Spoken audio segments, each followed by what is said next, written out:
close the public comment period for that specific item. I also have a very exciting announcement about the return of our newest events series, September Nights on B Street in downtown San Mateo. We're transforming the closed street into an outdoor dining and live music venue. This year, there will be 3 events on Saturday, September 10, that's this Saturday, from 3 to 8, Thursday, September 15th, from 6 to 8 p.m., and another Thursday, September 22nd, from 6 to 8 p.m. We will have live music, family-friendly activities, and family-friendly activities, and food and drinks for sale. Grab takeout from one of our local restaurants and come enjoy pop-up dining, drinks, and dancing during September Nights on B Street. Now the clerk will play a brief promotional video. We've come a long way. Let it roll.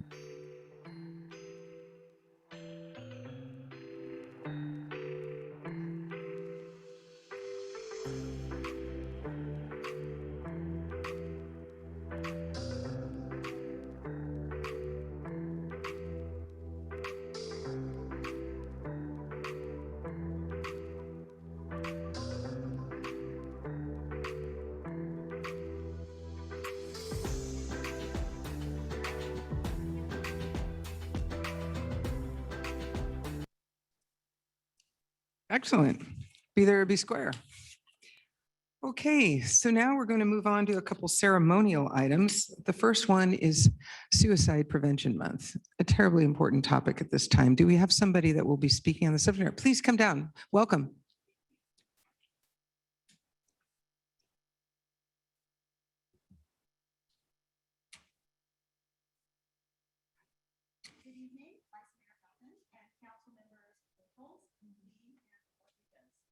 My name is Sherry Bowles, and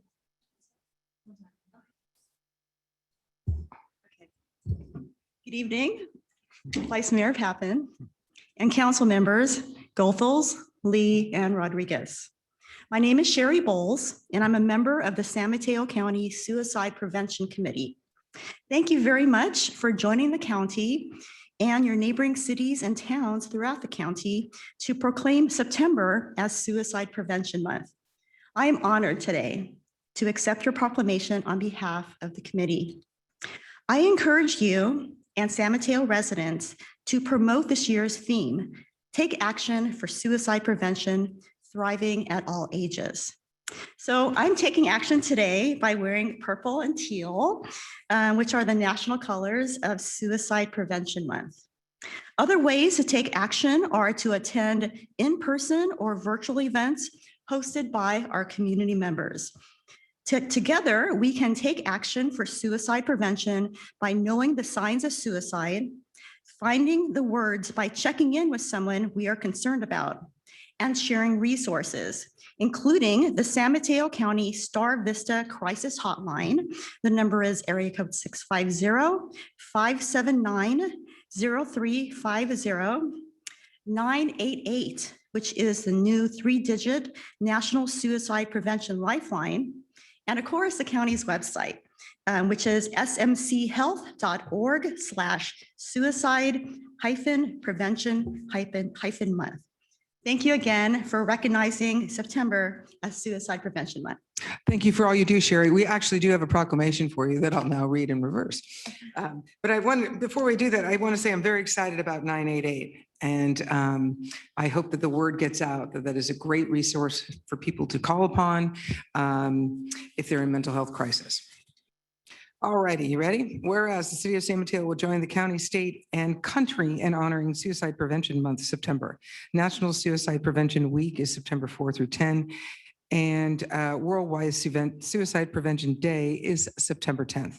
To spread the message that suicide can be prevented. And whereas in 2020, 82 people died by suicide, a 33% increase from 60 people in 2019 in San Mateo County. And whereas in 2020, 12,297 contacts were received by the San Mateo County Star Vista Crisis Hotline. In July 2022, the Star Vista Crisis Hotline received a 10% increase compared to July 2021, likely due to the debut of 988, the 988 number on July 16th. And whereas residents are urged to play a role in supporting each other and preventing suicide by knowing the signs of suicide, finding the words to communicate, and reaching out to local 24/7 resources, including our local San Mateo County Star Vista Crisis Hotline, 650-579-0350, or National Suicide Prevention Lifeline 988, or 1-800-273-TALK. And whereas residents can play a role in suicide prevention by supporting local suicide prevention month events, advocacy days, and communication campaign across the city, county, and state. The 2022 September Suicide Prevention Month theme is Take Action for Suicide Prevention, Thriving at All Ages. And whereas beyond September, the city of San Mateo has joined the San Mateo County Mayor's Mental Health Initiative, where mayors across the 20 cities in San Mateo County have come together with the mission of promoting awareness of and access to mental health resources in their communities. And now therefore be resolved that the city of San Mateo designates September 2022 as Suicide Prevention Month. Thank you, thank you, thank you.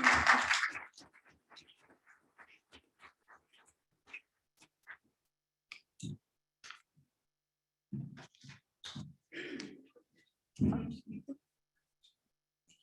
for being here. Thank you for all your.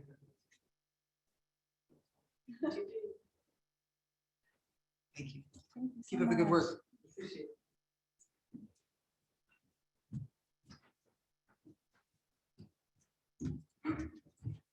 All righty.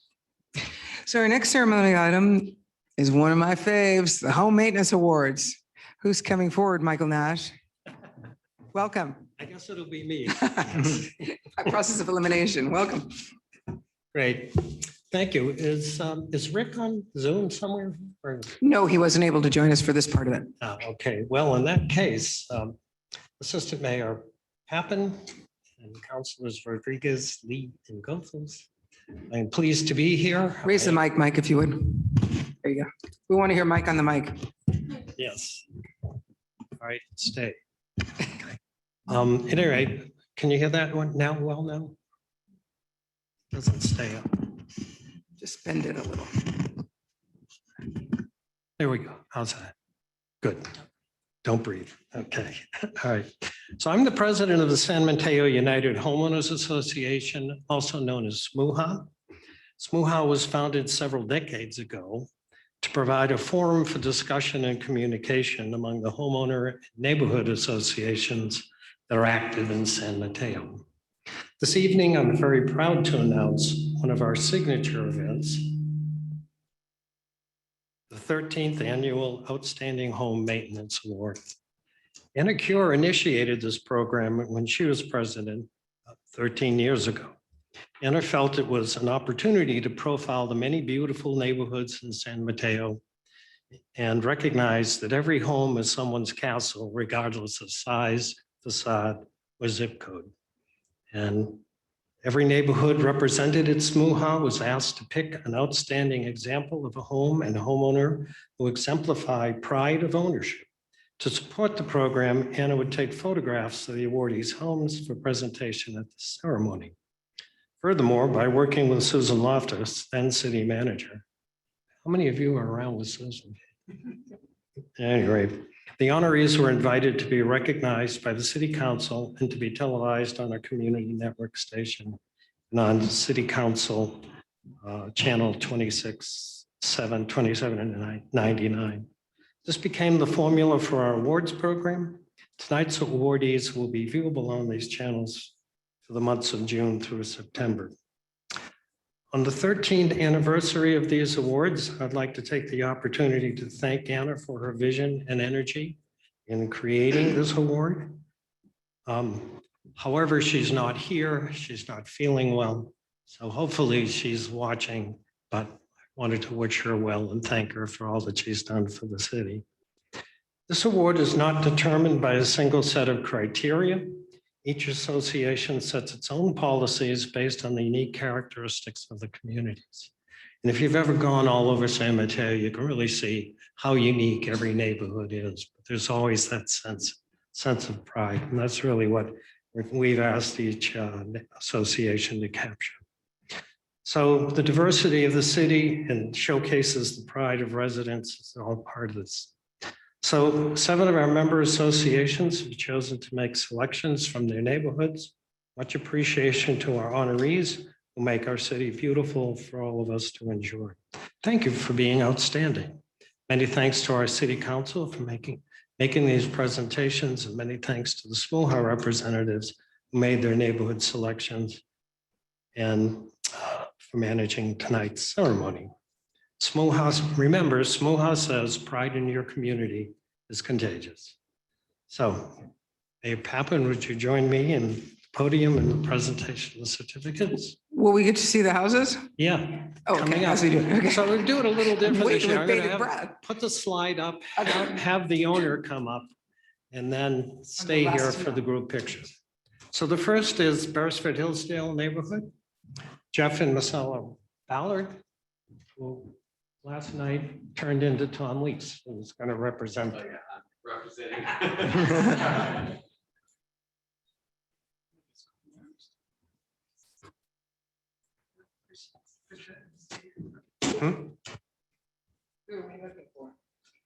We're looking for Jeff and Marcella. Okay.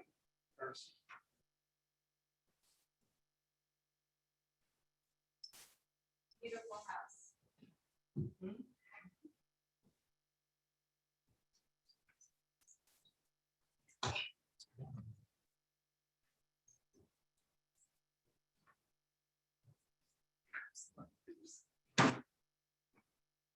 We thought we're on a roll. Technical difficulties. So we'll, Congratulations.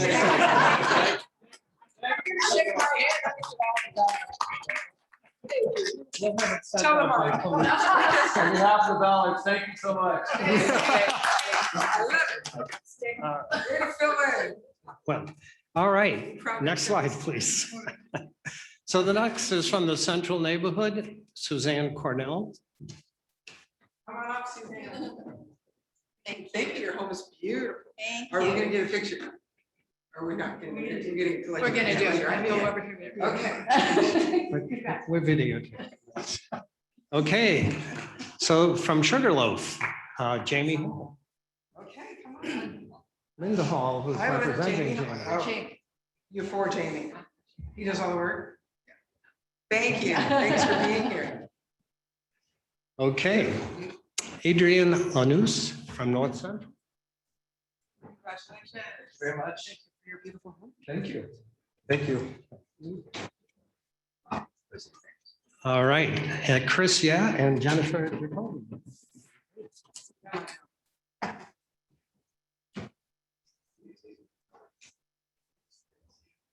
For your beautiful home.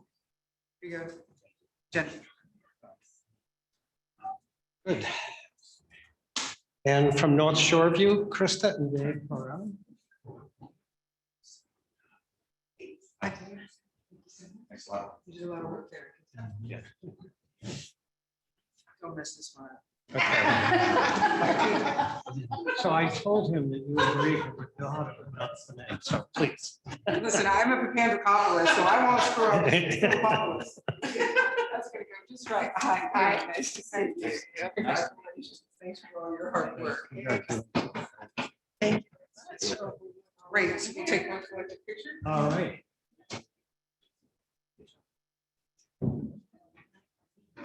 Paparazzo over there. Come a little bit more this way, just a little more this way. Everybody Squeeze in. scooch, scooch. Okay. All right. We all in?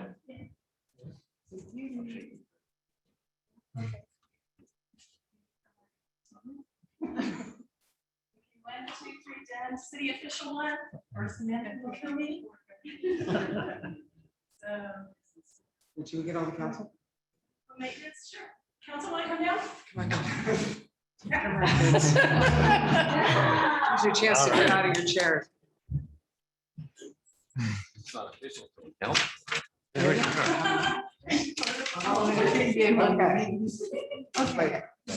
Everybody move forward.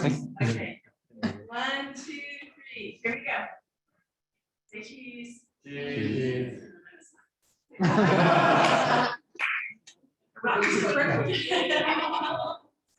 And we'll get you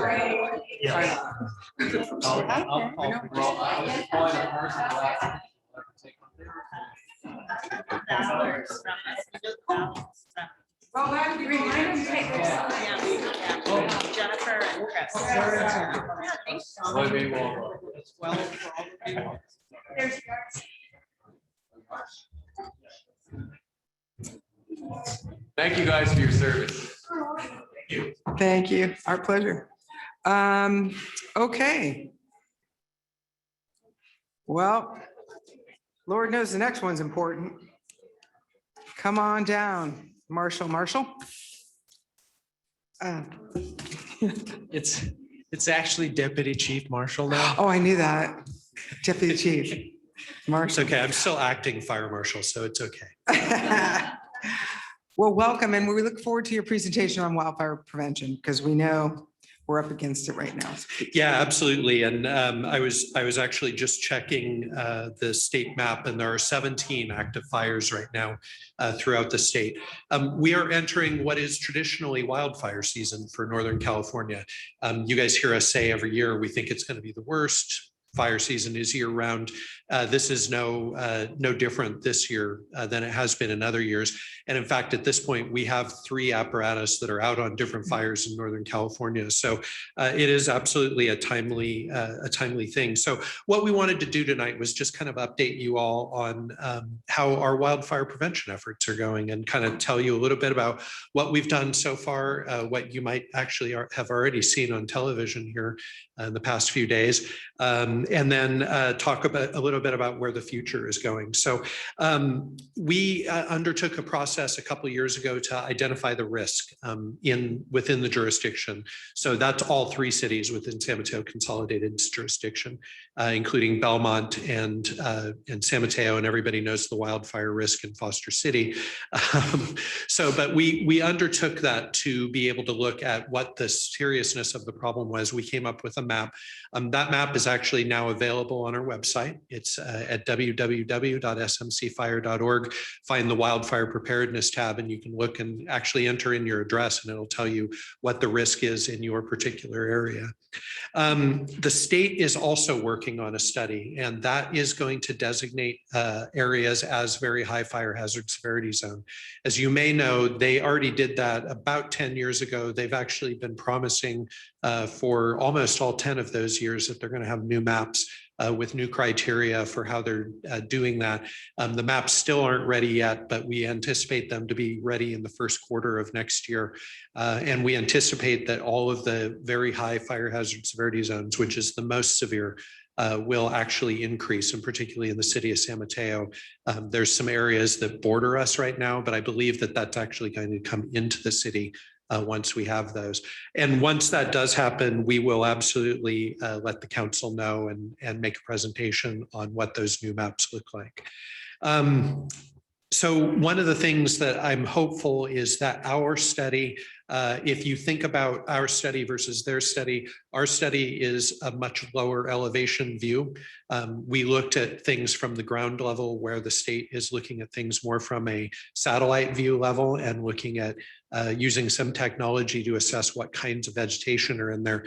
But that doesn't do everything with understory and some of the other risks that we might have. So what I'm hopeful for is that our high areas that we did in our assessment will actually come up and look very much like what the state is going to come up with, the very high. We passed an ordinance a couple of years ago now. We just renewed that ordinance through the fire board, and that designated those areas again as the high fire hazard severity zones and what has to happen in those areas. If people redo their homes, if they do a lot of work to their homes, they may be required to actually update their home for wildfire preparedness. The good news about that is those things are actually really inexpensive. In fact, they call it the 10 low-cost retrofit list for wildfire prevention. And so we'd like to encourage people, even if you're not in a wildland fire zone that's very high, we have a lot of areas that are moderate and high, and a lot of areas that have some risk anyway. Just Coffee Park in Santa Rosa, for example, was not in a wildland fire area, and yet they lost a bunch of homes in there when the fire rolled through. So what we do encourage people to do is to look at that low-cost retrofit list. Again, that's actually on our website, but you can also find it on readyforwildfire.org and get those tips to be able to help. And of course, the fire department is always willing to come out and talk to homeowners one-on-one and help them assess their individual risk. A couple of other things. So we undertook pre-COVID, we actually applied for a grant through the federal government and received $85,000 to educate the public on wildfire risks in our jurisdiction. Part of that was for doing in-person workshops with people to teach them how to be fire-wise and how to make sure that their homes were prepared for wildfire. But the other part of that grant was to actually produce TV commercials. We just authorized those TV commercials. They're starting this week, actually. They'll be running about for the next month and a half or so. I believe it's a 6-week run, might be a 5-week run. My Deputy Fire Marshal, Melinda Martin, is featured prominently in there. And we've got pictures from the area. It's actually something that we've done that is here local. So it's a very local commercial. It's running on all the home improvement channels and most of the places where adult homeowners would be watching TV at night. So maybe the Giants came tonight, who knows? So, so that's another one of the things that we're doing. And that grant actually ends at the end of the year. It was supposed to be a 1-year grant, but COVID definitely extended that. And the federal government was gracious enough to do that. That was a grant for $85,000. And we've made use of that grant very well and that money.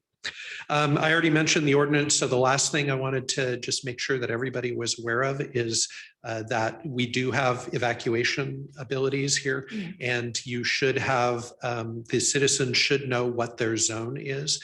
If you want to know what your zone is, if you go to community.zonehaven.com, you can there again, look up your address and it'll tell you exactly what zone you're in.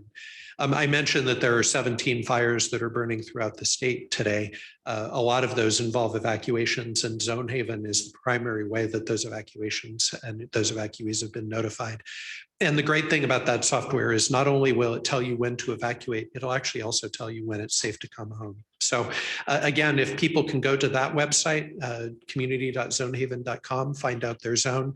Also go to readyforwildfire.org or to our own website. They can find more tips.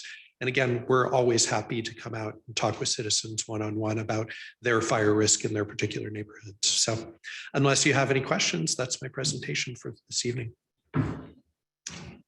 Go ahead. Thank you so much. Councilmember Lee. I was wondering if you're going to do a plug for CERT. Yes, so CERT is another one of those things that is one of the great services that we offer. We always encourage people to be ready for whatever emergency it is. Today, we're talking about wildfire, but I'm sure everybody knows that the San Andreas Fault is not too far away from us. The Hayward Fault is across the bay. So that's another kind of an issue that we might see. Certainly storms as well. All of those things require manpower to help, and we can't do it alone. So having a CERT, which is our Community Emergency Response Teams, which is actually a national program, can help neighborhoods get prepared for a disaster, whatever that disaster is. And so if anybody's interested in that, there again, you can go to our website, smcfire.org, find CERT, and we're always happy to train people, whether it's to be on a CERT team or just to learn more about emergency preparedness. Great question. Thank you for all you do. We do send out a monthly newsletter. Maybe we could put your links to finding out what zone you're in and whatnot. We'll take care of that on our end, but thank you for bringing it to our attention because we can disseminate it via our communications mode as well. So thanks for all you do. Let's stay prepared. Thank you, Council. Ciao. Okay. What's next? Donut delight? No, wait, hold on. We got to do consent. We got all kinds of good things. Just a moment. All righty. Let's go to the consent calendar, shall we, Madam Clerk? With pleasure, Deputy Mayor. City Council meeting minutes approval. Hillsdale Caltrain Station Bicycle Access Gap Closure Project Amendment. Item number 6, Permanent Local Housing Allocation Housing Assistance Program Agreement and Appropriation. Item number 7, Mobile Parking Revenue Collection Amendment. Item number 8, Citywide Street Slurry Seal Package 2A Project Agreements. Item number 9, Dale Avenue Pump Station Agreement Contingency Amendment. Item number 10, Temporary Standby Generator for Dale Avenue Pump Station Upgrade Agreement. Item number 11, Disposable Food Serviceware Amendments Ordinance Adoption. Item number 12, Unpaid Code Enforcement Abasement Costs and Citations 2022 Proposed Property Tax Liens.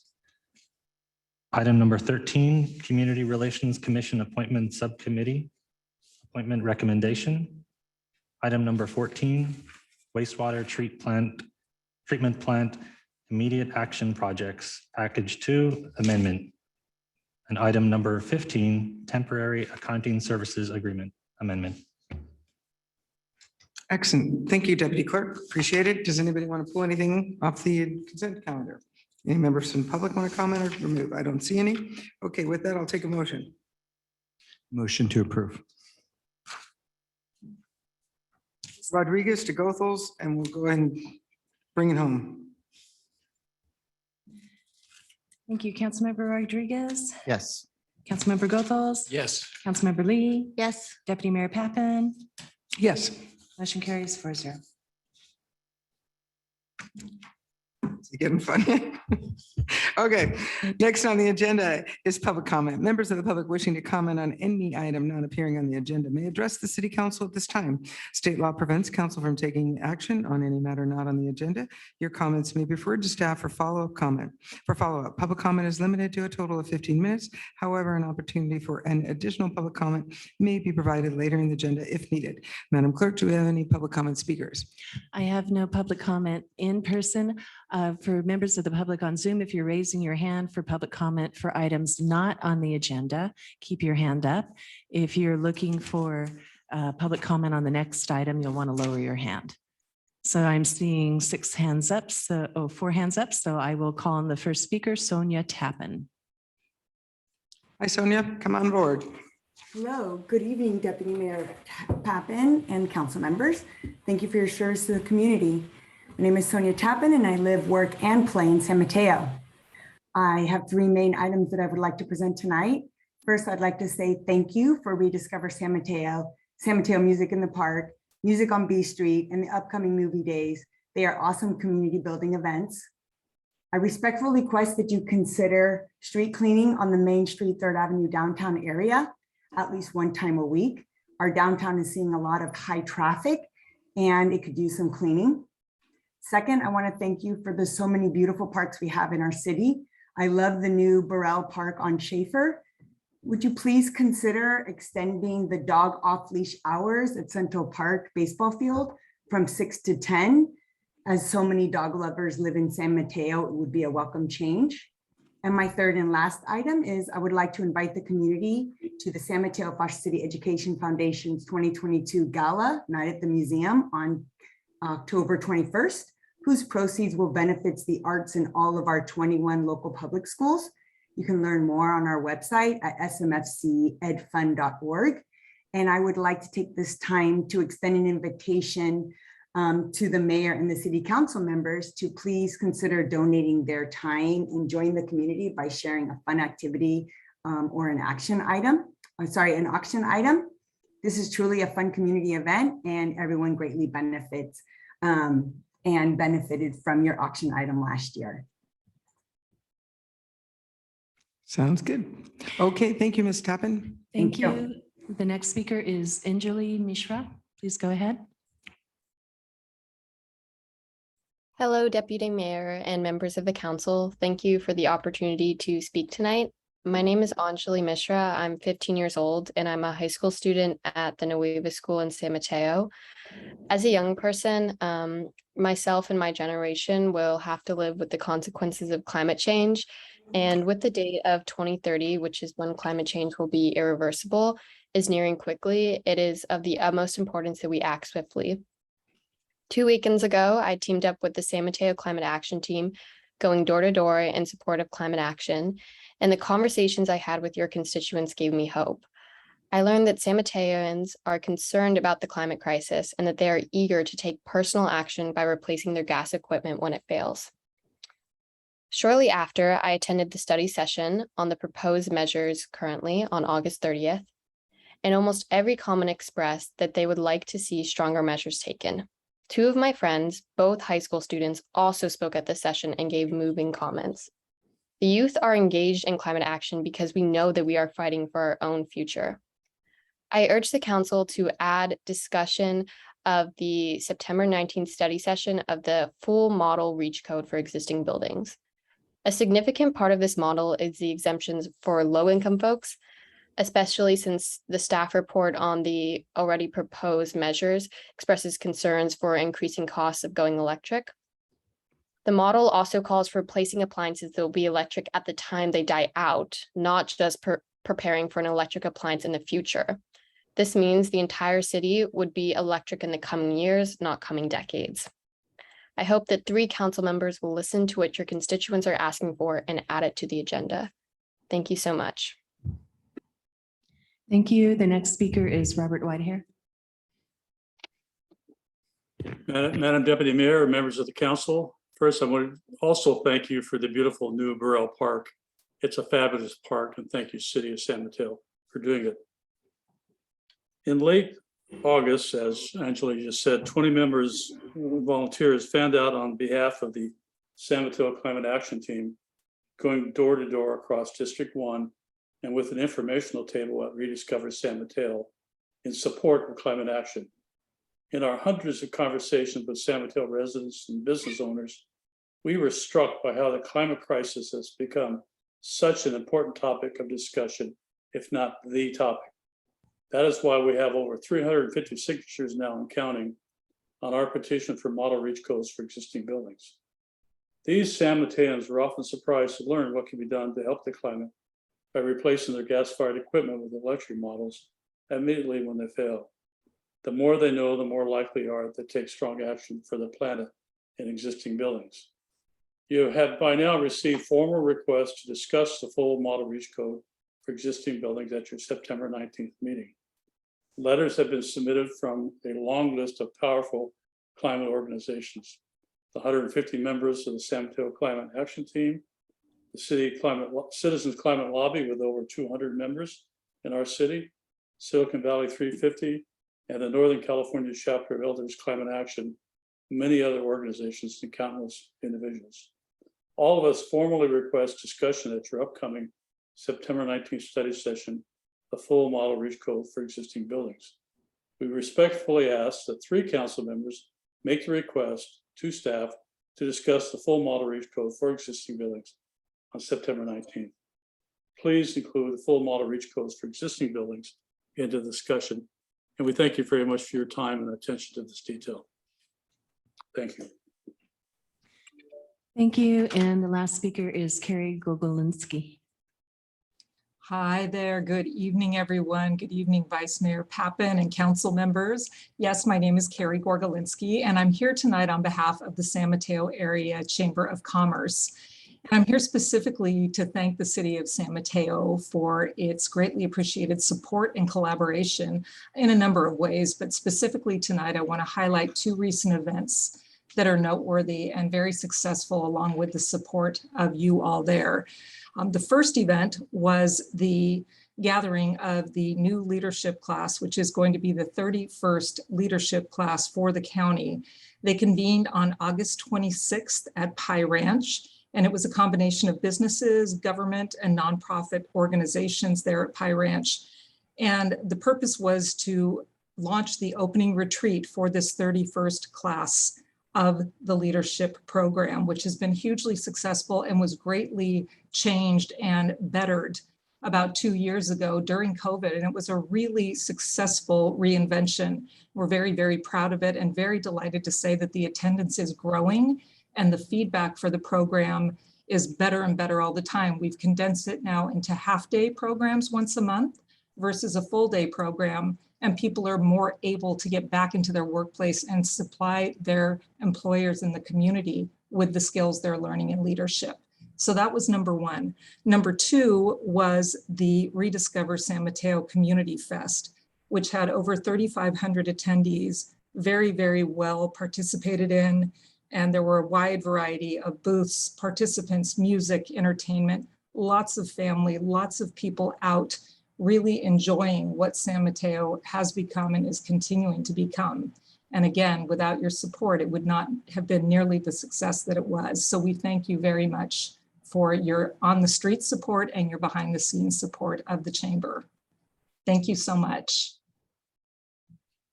Thank you. And we have one more speaker, Tasso Sografis.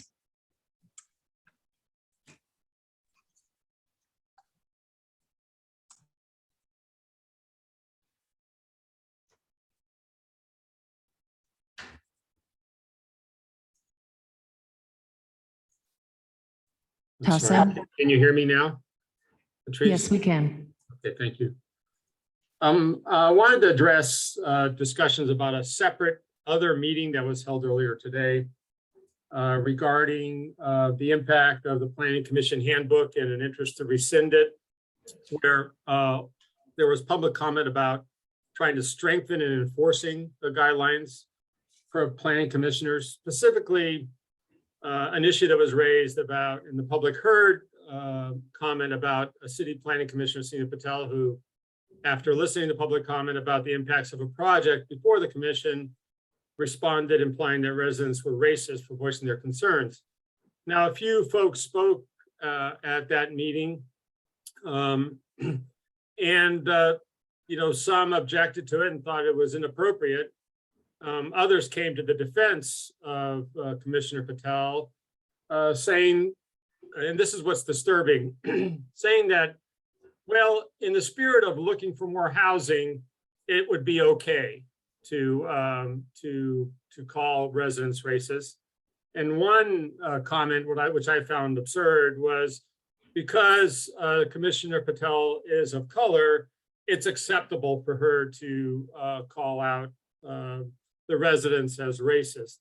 I think that kind of commentary or that kind of justification really does an injustice and inservice and disservice to folks who are racist, and when there are racist issues, because they're using it for as a leverage for something that really doesn't apply.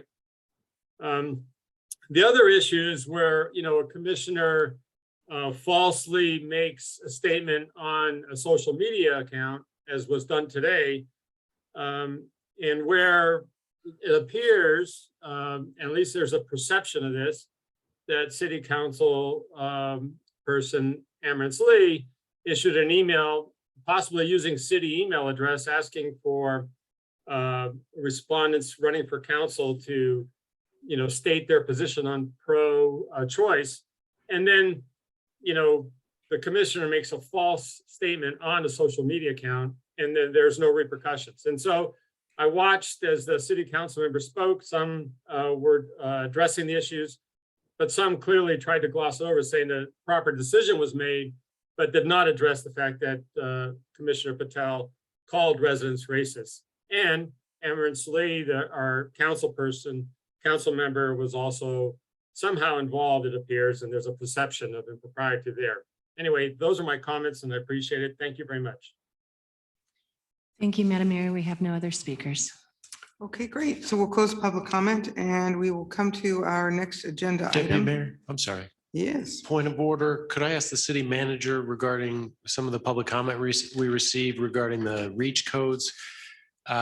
Is it necessary for that item to be discussed during reports and announcements, or is the way that it has been agendized broad enough that the discussion they're talking about can take place?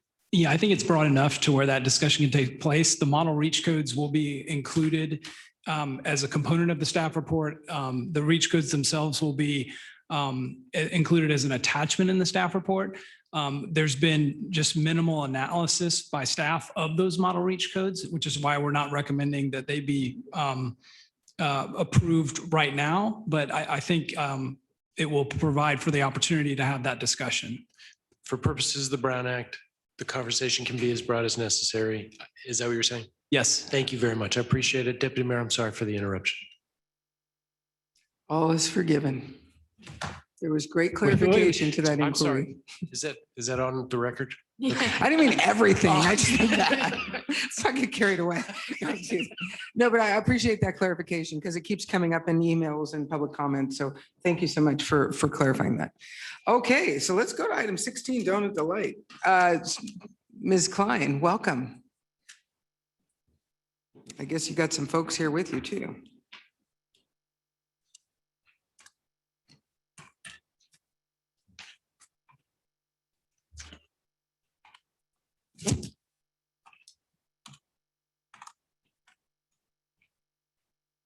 Good evening, Madam Mayor, City Council members. My name is Julia Klein, Principal Planner with the city. The item before you this evening is a zoning reclassification for the property located at 31 to 57 South B Street. For reference, the property is, and let me see if I can use the arrow to point for those that may be at home. The subject property is this highlighted parcel in the middle. For proximity, Caltrain station is just right next door. And then this cross street is First Avenue, and this is B Street. Surrounding uses include a mix of commercial, restaurant. There's a few housing units located above some of the historic buildings that are located in downtown. And then, of course, the downtown Caltrain station. The project site has a general plan land use designation of downtown retail core.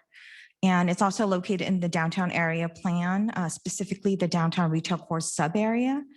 It's also located in very close proximity to the downtown historic district. It's actually kitty corner to the historic district.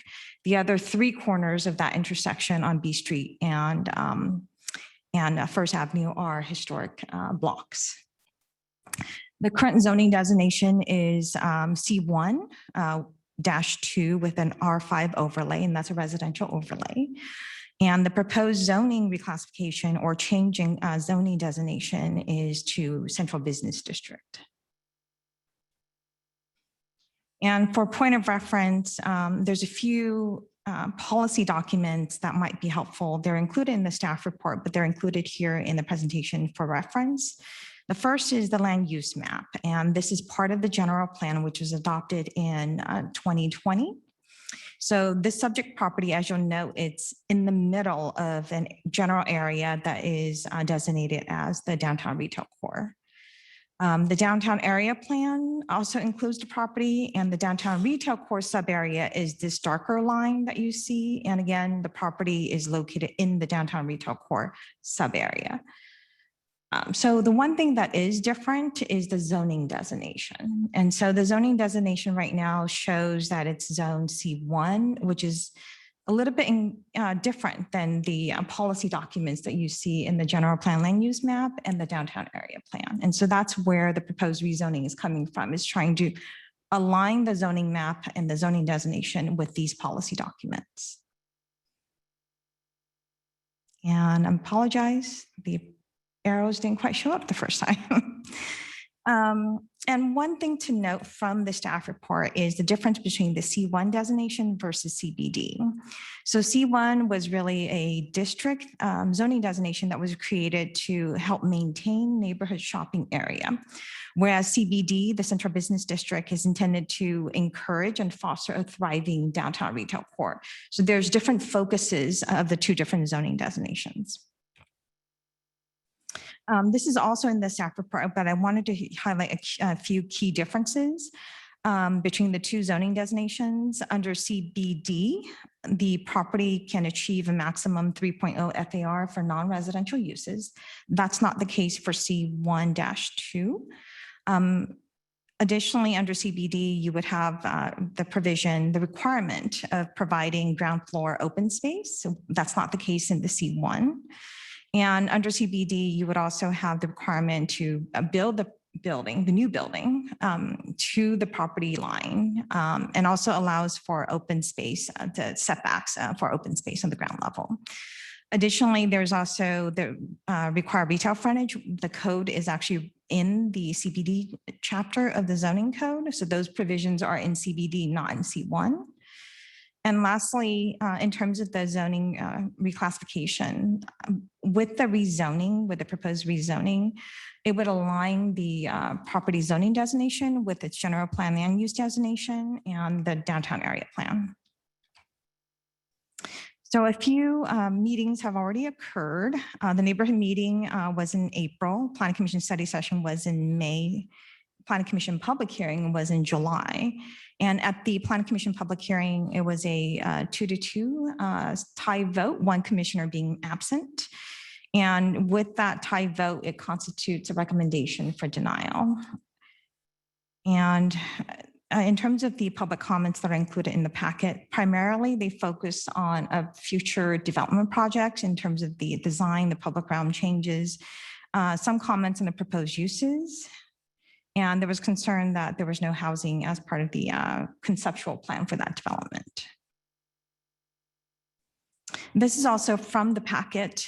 There are different reasons for the commissions, those that were in support as well as those that were in opposition. I won't read each of these, but to highlight a few of them, for those, the reasons that were in opposition, some view that the reclassification should not be a standalone consideration, but rather should be reviewed holistically with the development proposal. Another comment was losing housing sites. And then thirdly, with the C1 designation, there's a potential to incentivize housing. For those reasons that are in support, the primary one is its greater consistency of the zoning map with the general plan and downtown area plan. Also that the CBD zoning designation has provisions for the required retail core, required retail frontage code requirements, and that's not the case in the C1. And then lastly, and this has to do with the floor area change. There was a point made that, while housing is important and it's important to provide near transit, not every single site in the city needed to have housing on it. And in this particular case, the site may be considered too small to fit in all the mix of uses. There are 3 possible actions noted in the staff report. The first one being to approve the zoning reclassification, and there's a draft ordinance as well as an Exhibit A with the map of the zoning change. Another option is to deny the reclassification. And then the third one would be the council could direct the applicant to submit a development application and the rezoning together for consideration at a future meeting. So that concludes staff's presentation. I did want to note that there was a public comment that was submitted post-packet. So that's before you on the dais. And then a hard copy of the Exhibit A just for ease of reference.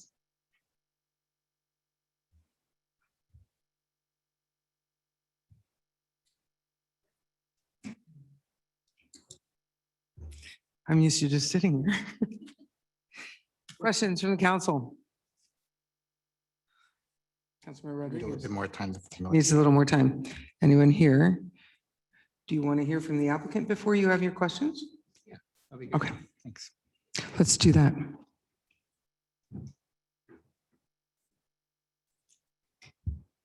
Welcome, Mr. Preston.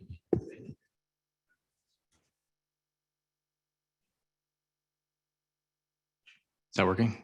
Yeah, sounds like it.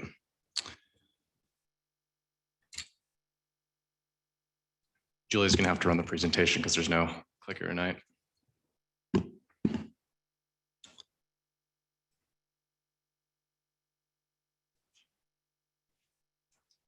you see it before you? Well, good evening. My name is Preston O'Connell. I'm with Harvest Properties. I do apologize in advance. I don't have any swanky music to go with my presentation tonight, so I'll have to work on that. But I would like to thank the Deputy Mayor and council members for giving me the opportunity to present our rezone request today for a property located at First and B Street. Our request is centered around creating consistency within our surrounding neighborhood, meeting the intent of the downtown area plan and general plan, and to provide the most flexibility to curate a project located at the gateway into our downtown. Change the next slide. Thank you.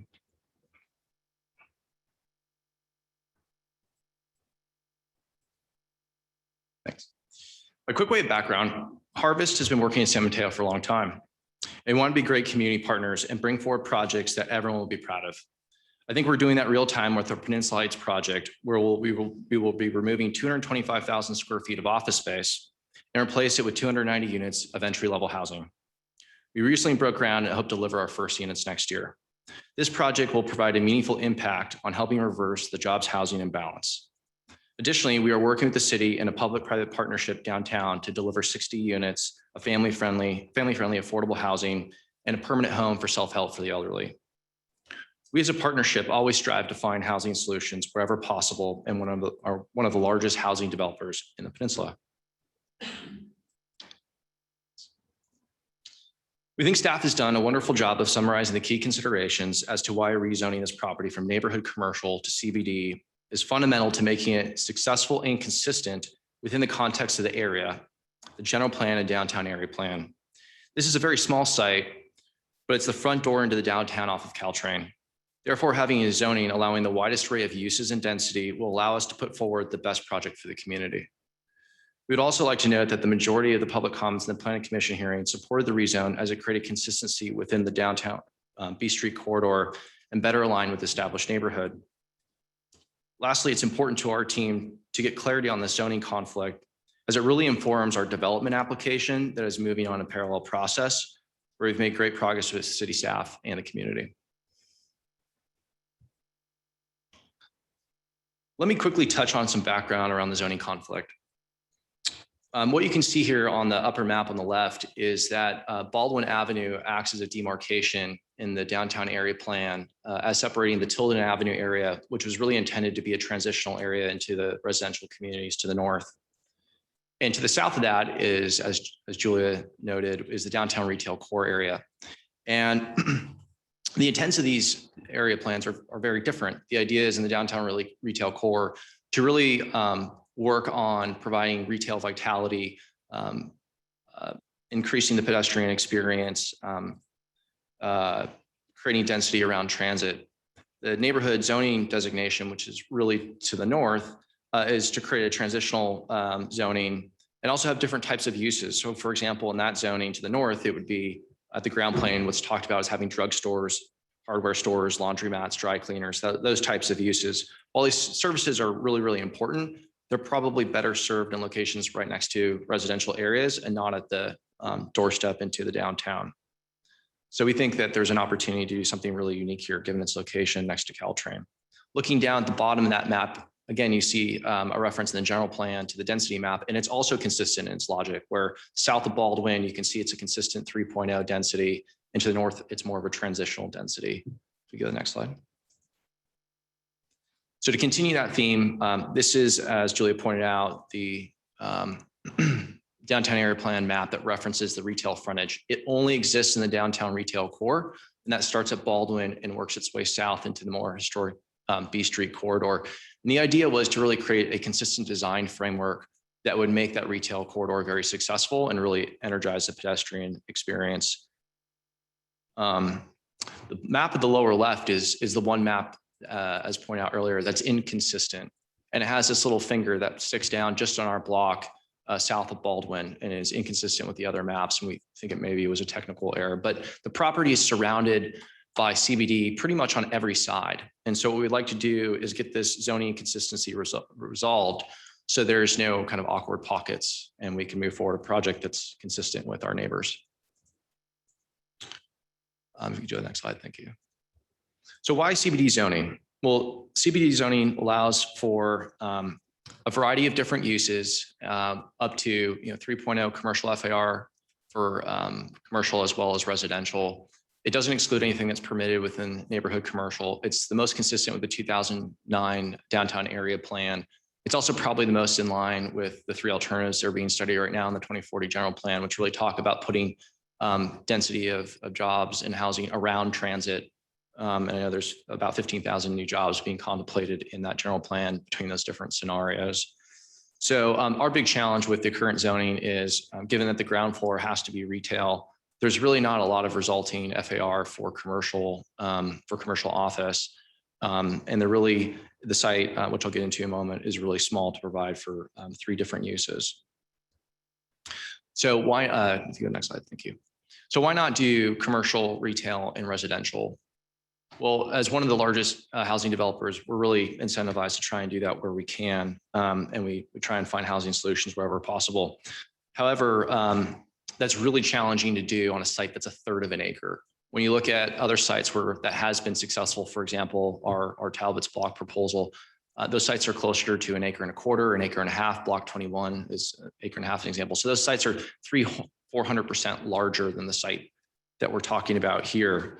So we really want to put forward a project that will be really successful. And we think we could do that with having a primarily commercial execution with ground level retail that would really create a welcoming doorstep into the downtown, really invest in the public spaces and create the connective tissue from Caltrain into our B Street corridor. The biggest challenge, as I mentioned before, with trying to get three uses into a site this small is that each use requires its own infrastructure, back of house, amenities. And so when you try and do that for three separate uses on a site that's this small, there's really not much of it left over for the actual uses themselves. And so it's very dilutive and it really compromises both the design as well as the feasibility. So we really want to focus our execution into doing things really, really well and probably focus that down to just two uses. You go to the next slide. So what are the benefits of the CBD zoning? Well, I think it will allow us to be most consistent with our neighbors, given that they're all zoned CBD, and that's what was the intent of the downtown area plan and general plan for this location. It will also allow us to put forward a use that would support a lot of the local businesses in the area by providing patronage, and we heard a lot of that feedback in the public comment in our planning commission session. It will put density where density makes sense along transit and help mitigate things like traffic and greenhouse gas. It'll allow us to put forward a use that would really give us the ability to invest in the public spaces, like creating a public plaza, creating a beacon in the downtown, and really building on the momentum that's happening on the B Street corridor with the pedestrian mall closure and other initiatives. And also would provide long-term revenues for the city. So you go to the last slide. Thank you. So in summary, we're aiming to help address the city's goals around elevating the retail experience on B Street, focusing development on transit and providing critical massive patronage to support local small businesses. We generally want to put forward a future project at this location that is truly special for the community and would appreciate your support to rezone this gateway property to neighborhood business district to accomplish this goal. Thank you.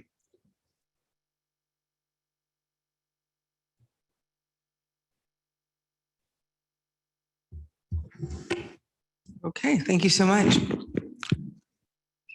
Councilor Rodriguez, are you ready? If not, I got a couple of questions. I guess this is for, this question is first for staff, and then it might involve a response from I don't know, is it the applicant or the proponent? I don't know what to address them as, but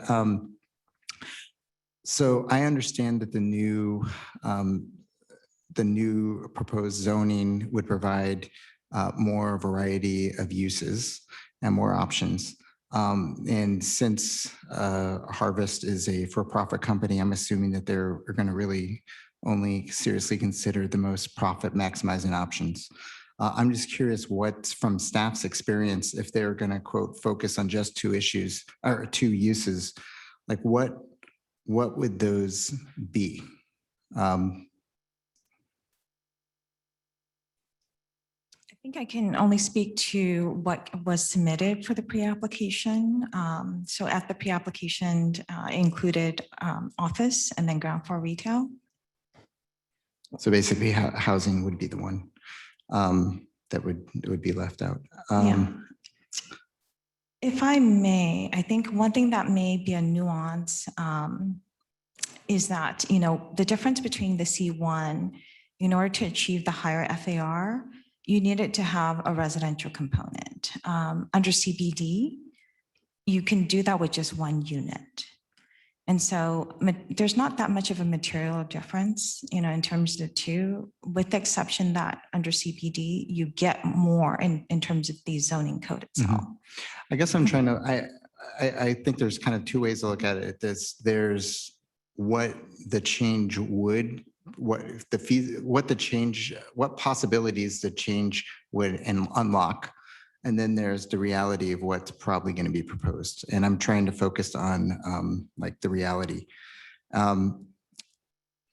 Another question I found it interesting in the letter that we received from Harvest. It said that it implied that there might have been an error back when this was done, way back when.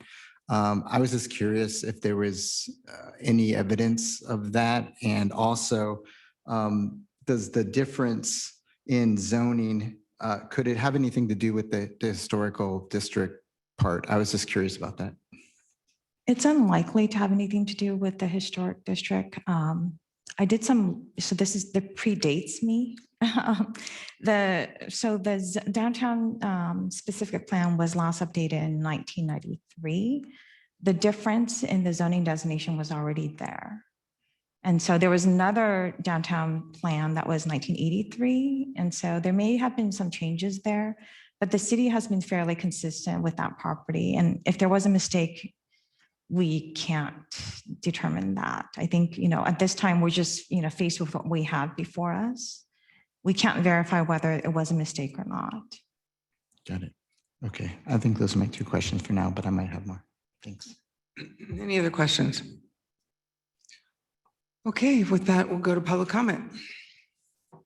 If we, I have one speaker slip in house. So the first speaker will be Richard Reisman.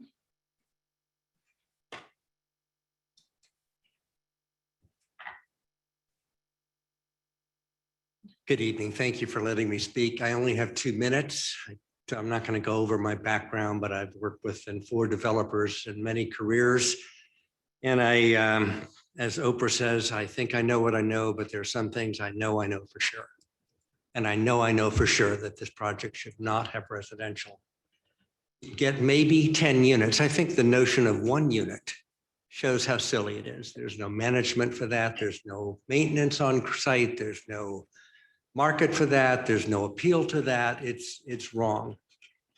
The only reason that the TRAG site can have 3 uses in it is because they have 3 streets. Each one gets its own use. They're not as diluted by the others, but they still have the back of house problems. And as good as that project is, and as much larger as it is still compromised in each use by the presence of the other and the loss of revenue producing space by the back operations.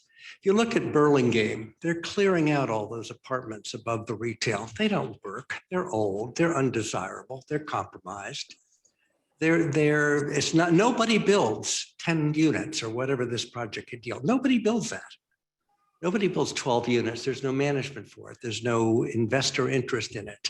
They don't do as well on rent. They're there for some reason, but not for excellence. They don't enhance the retail or the office.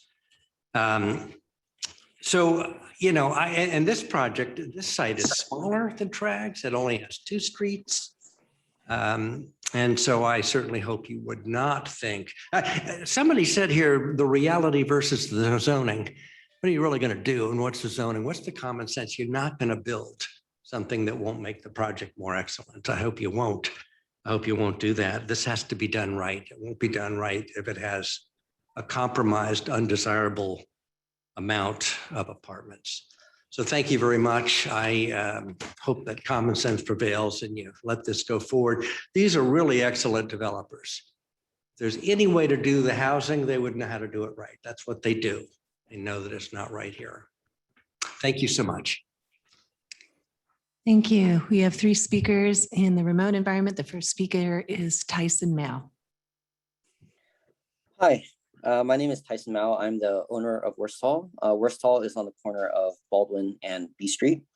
And I think requiring 3 different uses with such a small scale just really kind of jeopardizes not just the viability of the project, but really the atmosphere of downtown San Mateo. I think one thing that's really important to keep in mind here, right, is that the delta between what the current zoning is and what is being proposed is 1 residential unit. And if you just think about all the necessary infrastructure necessary to support that 1 residential unit, it's going to take a disproportionate amount of resources away from what could be a really good office experience. And as the owner of Worsthall, and I just kind of see the traffic going on in that area, I really think it would be better served as I think it'd be better served if Harvard has more flexibility over the use cases. And in particular, I don't think it really makes sense as a residential development, especially not for 1 unit. I think downtown San Mateo will be more vibrant if we can have a robust office culture near transit, and that site is as close to transit as you can get. I'd also say that Donut Delight, if you just kind of get the feel, that site really belongs from a look and feel to us neighbors across the street. And so I think it'll really fit in a lot better with us. And so I think switching the zoning will allow for just more flexibility in the design that really just seems a lot more appropriate to the project. And I really think that this flexibility, having excellent projects, is going to be necessary to having a vibrant and robust downtown. I think that additional office traffic is going to be really important for us businesses. Just to put things in perspective, Worsthall is no longer profitable after losing the outdoor seating, and so we need as much vibrancy in that area. And I think we'll get that one by having use cases that make sense for that area, which that area is clearly, I think, a much better feel for office and retail. And another one is just making the best of the space that we can, which means not having to build 1 residential unit, which is really not going to make an impact on housing overall in San Mateo. And instead, it's just going to take 50% away of resources away from what could otherwise be a much better project. So I really do think it's important to rezone and provide really the most flexible zoning, as this site has the opportunity to be the gateway to downtown. It's really going to be a connective tissue between Caltrain Station and the pedestrian mall. Thank you very much. Thank you. Our next speaker is Cameron Palmer. Hi there. Good evening, counselors. My name is Cameron Palmer, and I grew up in San Mateo over the last 25 years or so, and now live down here, coming down from the city. And I'm excited for the direction of San Mateo and where downtown is going. But I grew up taking the train to school many days a week, and using that site or being around that site, and the donut shop and Jeffrey's across the street. And I think this is a really key corner in our downtown, being one of the first sites that you experience coming off of Caltrain or going to Caltrain. And I don't think we should lose the chance to incorporate density at this location. It seems in line with what has been discussed in the downtown specific plan and future general plan. And I think I'd echo the previous speakers and the applicant here that it doesn't really make sense to have 1 or 2 housing units in this. A great retail operator on the ground floor and some Class A office space would be a great boon to great businesses like Worsthall and Jeffrey's. So anyways, I just wanted to say that I'm excited for the direction of where downtown's going, and the opportunity to bring new energy and prioritize a pedestrian experience that's going on B Street. And so I feel like this site should be given this rezoning to help achieve its maximum potential. Thank you very much. Thank you, Madam Mayor. We have no other speakers. Okay. Thank you so much. We'll bring it back to the council. And unless there are further questions, no? Okay. Who wants to go first? Councilmember Goethals. I think for the reasons stated, I would support changing the zoning. the one housing unit doesn't make sense. It doesn't fit in with the surrounding neighborhoods. I'm excited about the changes that are happening downtown. And this one seems to catalyze what's happening in that particular neighborhood. This particular applicant happens to be putting a whole bunch of housing across the street as well. For those reasons, I would support changing the zoning. Thank you. Councilmember Lee? I also support the zoning change. I think that it's well justified in this case because of what seems to be inconsistencies. And frankly, I think that under CBD zoning, the community gets more. And I think this council has been incredibly supportive of trying to reach our RENA numbers and develop housing opportunities wherever available. But I think that context and feasibility matter. And in this specific site, it does not seem appropriate at the cost to the quality of project and the opportunity that the CBD zoning will provide. So I'm in favor of this change. So excited to see what the applicant will bring forward. And I know that there in conversation, there's been some ideas in our downtown association about the need for public amenities, including public restrooms. That's also one of the council's strategic goals. And I would look to our developer partners to support bringing that kind of community benefit to the downtown area. Councilmember Rodriguez. Sure, thank you. I'm generally torn on this, and I can see why our planning commission was torn because, I mean, on one hand, I mean, at face value, all the arguments for making the switch makes a lot of sense to me. It just does. It's a persuasive argument. On the other hand, we're constantly talking about the jobs housing imbalance.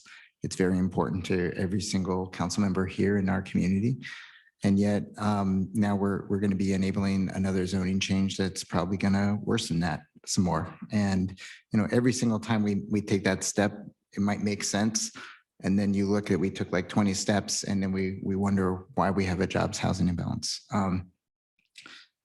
Although I think, making this zoning change is definitely going to create more value for the property owner. It's going to increase their options. It's going to make a lot of different things more feasible, and it's going to be, and no other way to explain, or another way to describe it, at least in my mind, it's going to be a windfall. I think, some of that windfall, I believe, should go to our affordable housing fund. So maybe it doesn't make sense here, but we could use those funds somewhere else in the city where it makes more sense. I think I've probably lost a little leverage for this ask, hearing where my colleagues stand, but I think that would be probably a more fair thing to do. But I hear the argument and it makes sense. So those are my thoughts. And so what was the last part? Those are my thoughts. Okay. Conclusion. And you were where on it then? I didn't follow. Is that? Yeah, your name. I want to hear your thoughts. Oh, okay. Just want to make sure I didn't miss anything. I weighed in every word. Yeah, so I mean, I think we have to look at the downtown holistically. And there will be housing on the Talbot site. This site isn't particularly, what's the word, physically particularly amenable to housing. So even though we are concerned, as you say, with that jobs housing imbalance, does that mean that every site has to be fit in with housing? And I appreciate that housing on this site, which would be a third use, may not be the highest and best use of the land. Not just for the developer, but for our downtown, looking at it holistically and what we can bring to the downtown. So I do see it as presenting daytime users And given the construct and confines of the site, I would be in favor of changing the zoning.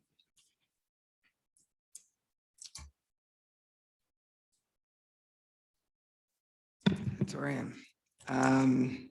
So with that, unless you have more comments, Councilmember Rodriguez? Well, if we're going to approve the project, I don't think it, I mean, if we're going to approve it, then I don't think it really matters then. So ready for. Okay. So I guess we're to the point, unless there's anything further, of entertaining a motion. Can you put the slide up as to what you're looking for? Thank you, Ms. Klein.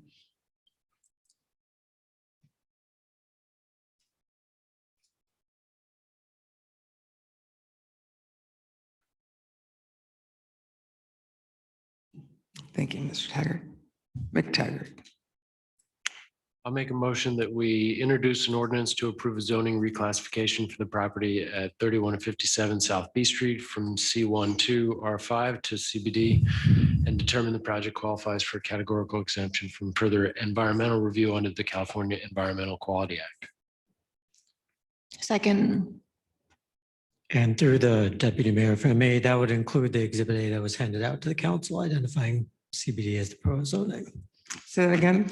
That would include the exhibit A handed out to the council members. That's on the dais, identifying the proposed zoning as CBD. Yes. We'll include Yes, that is the motion. You'll include that in your motion. Okay, with that, we'll take a vote. Councilmember Gothels, Yes. Councilmember Lee, Yes. Councilmember Rodriguez, Yes. Deputy Mayor Pappen, Yes. motion carries 4-0. Okay. All righty, with that, we will move on to the ever popular reports and announcements. I have one. Okay, please proceed. Today, we received a request from the president of the Peninsula Young Democrats to consider a council resolution in support of Proposition 1. And I wanted to also share that I personally received a request from Planned Parenthood advocates Marmonte to take this issue up. And I would like to ask the council to consider passing a resolution in support of California Proposition 1, which will place a constitutional amendment on the November ballot to enshrine an individual's right to reproductive freedom. I think we were going to do it in the legislative subcommittee. I'm more than happy to do it anytime, anywhere, anyway. So it's up to you folks how you want to proceed. Well, I think if we can fast track that, Either then way, it'll be done before the election. That's fine by me. You want to fast track it? We have a third vote? Okay, so we can take that up. I know there are sample resolutions around, so we'll try to get you one. Anything else? That would be for the next council agenda. That's right. Yes, thank you. Yeah, so some representatives from the School District Foundation have asked, I think I was a little confused with one of the public commenters. I think they made this ask, but I wasn't quite clear, but I know that they've contacted me outside asking if this council is going to be what we're going to be doing for the foundation. I think it's a gala, but then I didn't hear them talk about a gala, but there's something coming up. It's that time of year. And they wanted to know if we would be donating bowling with the council, which I don't think we've done yet, but I think the next council is going to be doing a lot of bowling or funds. So I just wanted to see, I don't know if that's on the next agenda or if we want agenda to talk about it, or how do we get that ball rolling? And I think they had it as an auction item before, was what I was getting the gist of. So I know there are some very good bowlers on this dais, but I'm game. But what do we do procedurally? Volunteer our time. If majority of council is interested, we can bring it back for discussion at the next council meeting. Okay. It's fine by me. It's for a good cause, for the kids. Yeah, we'll have the next council take them on a tour of the city and bowling and a lot of other good stuff.